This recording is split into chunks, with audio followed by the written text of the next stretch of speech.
The solution to this illegal migrant situation couldn't be simpler. You don't need to get the Navy in the water, you don't need to get the Air Force or the Army. If you stop the free money, everything will change. I don't see it being said. I just don't see it being said. I've put videos up, and frankly, I know I don't get many views. I've not got the algorithm locked in properly, but my email address is dollargypsy@gmail.com. I've just joined Advance UK. I don't think Nigel Farage has got the stamina. I don't think he's got the right attitude to carry things forward. To me, he just looks like a double glazing salesman. I hear a lack of emotion. He's not leadership material. I'm not being disrespectful, Nigel. You've done a hell of a job, but you've also made an awful lot of money out of this so far. And as far as I can see, you could just so easily drop the bag and change just as soon as everyone's relied on you. Stop the money. Cancel your poll tax direct or your council tax direct debits or standing orders. Cancel them right now. Stop buying stuff that you don't need. And there are people with money who do need to stop buying stuff if they possibly can. You need to affect the economy in a negative way, even more negative than it is. And stop the money coming into the coffers. There's going to be some suffering, I know, especially for local businesses. But for the local councils, they need to be taught a lesson. They need to be shown that it's the people that provide the services with their tax and their hard work. Everyone else does nothing at all. There is no input. And it's the same throughout the Commonwealth. It's not just the UK. It's all about input. It's all about when you used to go years ago to a party at someone's house, you take a bottle of wine or a 4-pack of beer. These people have come with nothing. They've deliberately thrown away their identity. We know they're mostly criminals. They're vile, unpleasant people, if you can possibly classify them as people. More like animals, I think, really, that belong in a zoo. And from that point, putting them up into housing where human beings live is unsuitable.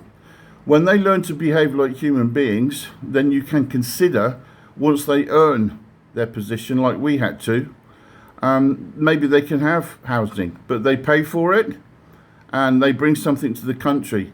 Why have we given away the British Empire? I've often asked myself that.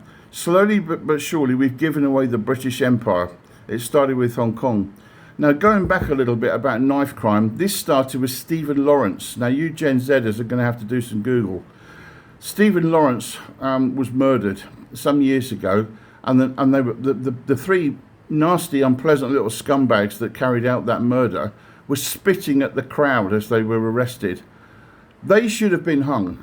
We did the wrong thing by getting rid of capital punishment. They should have been hung.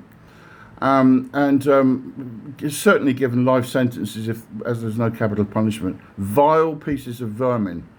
And there's a lot more of them wandering around.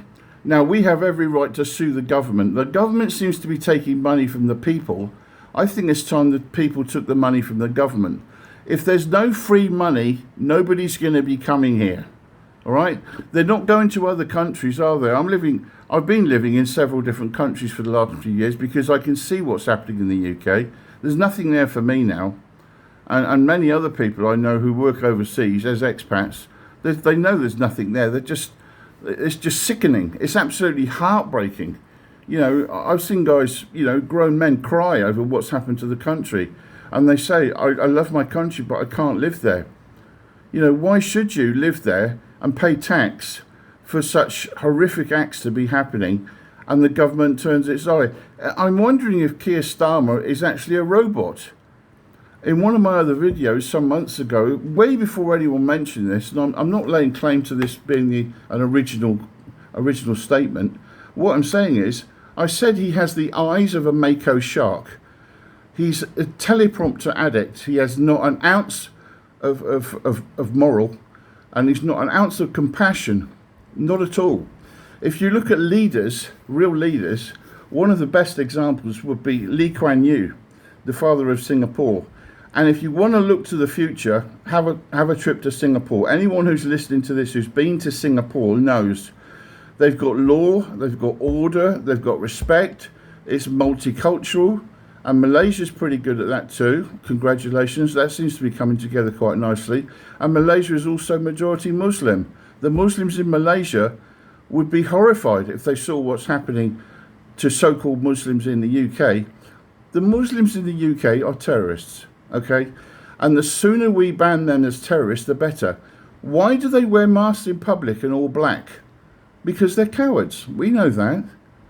I've had run-ins with these people. They're cowards. They'll only attack a guy my size if there's 9 of them, because they know I would obliterate 4 or 5 of them single-handedly. They're just absolute peasants, and they belong back in the Stone Age. So let's send them back to the Stone Age where they belong, okay? No more fuss. The British have got a stiff upper lip. They think they can conquer the British Isles after 2 world wars. We've been through far worse. We're far better than that.